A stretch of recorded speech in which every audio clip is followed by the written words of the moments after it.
ನಮಸ್ತೆ. ಇವತ್ತು ನಾವು ಕೋಲ್ಡ್ ಪ್ರೋಸೆಸ್ ಮೆಥಡಲ್ಲಿ ಕಡಲೆ ಹಿಟ್ಟನ್ನು ಯೂಸ್ ಮಾಡಿಕೊಂಡು ಮನೆಯಲ್ಲೇ ಒಂದು ಚೆನ್ನಾಗಿರೋ ಒಂದು ಸೋಪ್ ಹೇಗೆ ಮಾಡೋದು ಅಂತ ನಿಮಗೆ ಹೇಳ್ಕೊಡ್ತೀನಿ. ವಿಡಿಯೋನ ಸ್ಕಿಪ್ ಮಾಡ್ದಂಗೆ ಕೊನೆಯವರೆಗೂ ನೋಡಿ. ಈಗ ನಾನು ಇಲ್ಲಿ ತೋರಿಸ್ತಾ ಇದ್ದೀನಿ, ಇದೇ ಸೋಪ್ ಹೇಗೆ ಮಾಡೋದು ಅಂತ ಹೇಳ್ಕೊಡ್ತೀನಿ. ಇಲ್ಲಿ ನಾನು ಮಲ್ಟಿಪಲ್ ಆಯಿಲ್ನ ಮೆಷರ್ ಮಾಡಿ ಇಟ್ಕೊಂಡಿದ್ದೀನಿ. ಸೊ ಅದನ್ನು ಹೇಗೆ ಮೆಷರ್ ಮಾಡೋದು ಅಂತ ಲಾಸ್ಟ್ ವಿಡಿಯೋದಲ್ಲಿ ಕೂಡ ತೋರಿಸಿದ್ದೀನಿ. ನೀವು ಅದನ್ನು ನೋಡ್ಕೊಂಡು ಬರ್ಬೋದು. ಇಲ್ಲಾಂದರೆ ನಾರ್ಮಲ್ಲಾಗಿ ಮೆಷರ್ ಮಾಡ್ಕೊಳ್ಳಿ.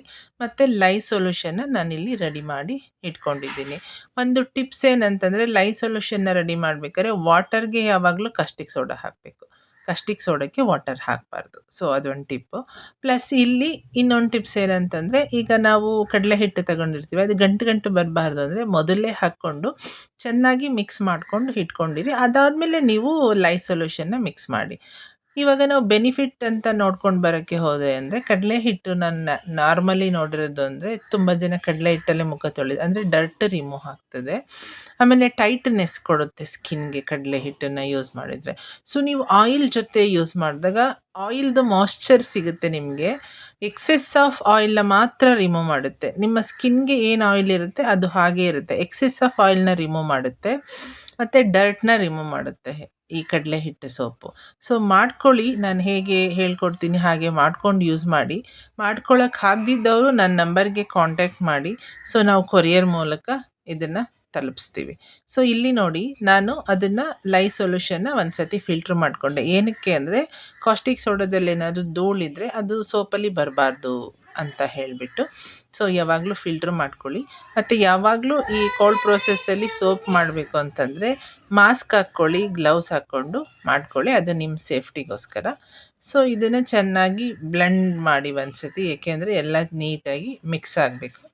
ಬ್ಲೆಂಡ್ ಆದಮೇಲೆ ಒಂದು ಬಟರ್ ಕನ್ಸಿಸ್ಟೆನ್ಸಿ ಬಂತು ಅಂತ ಅಂದಮೇಲೆ ನೀವು ಇದಕ್ಕೆ ಎಸೆನ್ಷಿಯಲ್ ಆಯಿಲು ಅಥವಾ ಫ್ರೆಗ್ರೆನ್ಸ್ ಆಯಿಲು ನಿಮಗೆ ಯಾವುದು ಇಷ್ಟ ಆಗುತ್ತೆ ಸೊ ಅದನ್ನು ಮಿಕ್ಸ್ ಆದಮೇಲೆ ನೀವು ಅದನ್ನು ಮೋಲ್ಡ್ಗೆ ಹಾಕ್ಕೊಂಡು 24 ಅವರ್ ಆದಮೇಲೆ ಅದನ್ನು ಡಿಮೋಲ್ಡ್ ಮಾಡಿ 45 ಡೇಸು ನೀವು ಕ್ಯೂರಿಂಗಿಗೆ ಇಡಬೇಕು.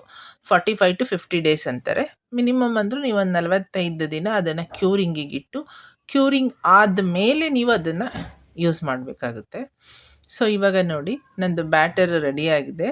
ಸೊ ಇದನ್ನು ನಾನು ಮೋಲ್ಡ್ಗೆ ಹಾಕಿ ನೀಟಾಗಿ ಅದನ್ನು ಸೆಟಲ್ ಮಾಡ್ತಾ ಇದ್ದೀನಿ.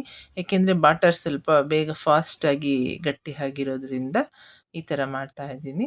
ಯಾಕೆ ಅಂತಂದರೆ, ಡಿಪೆಂಡ್ಸ್ ಆನ್ ನಾವೇನು ಆಯಿಲ್ ತಗೊಳ್ತೀವಿ ಅದ್ರ ಮೇಲೆ ಇದು ಬ್ಯಾಟರು ಗಟ್ಟಿ ಆಗೋದು ಅಥವಾ ತೆಳ್ಳಗಾಗೋದು ಡಿಪೆಂಡ್ಸ್ ಆಗಿರುತ್ತೆ. ಈಗ ನೋಡಿ, ಬ್ಯೂಟಿಫುಲ್ಲಾಗಿ ರೆಡಿ ಆಗ್ತಾ ಇದೆ. ಇದನ್ನು ನೀವು 24 ಅವರ್ ಕ್ಯೂರಿಂಗ್ ಆದಮೇಲೆ ಡಿಮೋಲ್ಡ್ ಮಾಡಬೇಕು. ಈಗ ನಾನು ಡಿಮೋಲ್ಡ್ ಮಾಡಿ ತೋರಿಸ್ತೀನಿ. 24 ಅವರ್ ಆಗಿದೆ. ಈಗ ಡಿಮೋಲ್ಡ್ ಮಾಡಿ ಕ್ಯೂರಿಂಗಿಗಿಟ್ಟು ಯೂಸ್ ಮಾಡಿ. ನಾನು ಕೊಡ್ತಿರೋ ಇನ್ಫಾರ್ಮೇಷನ್ನು ನಿಮಗೆ ಇಷ್ಟ ಆಯಿತು ಅಂದರೆ ನನ್ನ ಚಾನಲ್ನ ಸಬ್ಸ್ಕ್ರೈಬ್ ಮಾಡಿ, ಪಕ್ಕದಲ್ಲಿ ಕಾಣ್ತಿರೋ ಬೆಲ್ ಐಕಾನ್ನ ಟ್ಯಾಪ್ ಮಾಡಿ. ಆವಾಗ ನಿಮಗೆ ಆಲ್ ನೋಟಿಫಿಕೇಷನ್ಸ್ ಎಲ್ಲ ನಿಮ್ಮ ಚಾನಲ್ಗೆ ಬರುತ್ತೆ.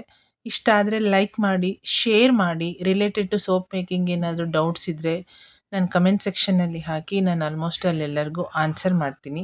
ಅಥವಾ ನಿಮಗೆ ಸೋಪ್ ಬೇಕು ಯೂಸ್ ಮಾಡೋಕ್ಕೆ ಅಂತಂದರೆ ಡಿಸ್ಪ್ಲೇಯಲ್ಲಿ ಕೊಟ್ಟಿರೋ ನನ್ನ ನಂಬರ್ಗೆ ವಾಟ್ಸಪ್ ಮಾಡಿ. ನಾನು ನಿಮಗೆ ಕೊರಿಯರ್ ಮೂಲಕ ಸೋಪನ್ನು ನಿಮ್ಮ ಮನೆಗೆ ತಲುಪಿಸೋ ವ್ಯವಸ್ಥೆ ಮಾಡ್ತೀವಿ. ತುಂಬ ಜನ ಈ ಥರ ಸೋಪ್ಗಳನ್ನು ತಗೊಂಡು ಅವ್ರದ್ದು ಬೆನಿಫಿಟ್ ಕೂಡ ತಗೊಂಡಿದ್ದಾರೆ. ಈವನ್ ಪಿಗ್ಮೆಂಟೇಷನ್ಸ್ಗೆ ಮಾಡ್ತೀವಿ, ಡ್ರೈ ಸ್ಕಿನ್ನವ್ರಿಗೆ, ಆಯಿಲಿ ಸ್ಕಿನ್ನವ್ರಿಗೆ, ಸೆನ್ಸಿಟಿವ್ ಸ್ಕಿನ್ನವ್ರಿಗೆ, ಹೀಗೆ ಡಿಫ್ರೆಂಟ್ ಟೈಪ್ ಆಫ್ ಸೋಪ್ಗಳನ್ನು ಮಾಡ್ತೀವಿ. ಮತ್ತು ಕಸ್ಟಮೈಸೇಷನ್ ಕೂಡ ನಾವು ಮಾಡಿಕೊಡ್ತೀವಿ. ಬೇಕು ಅಂದವರು ನನ್ನ ನಂಬರ್ಗೆ ಕಾಂಟ್ಯಾಕ್ಟ್ ಮಾಡಿ. Thank you so much.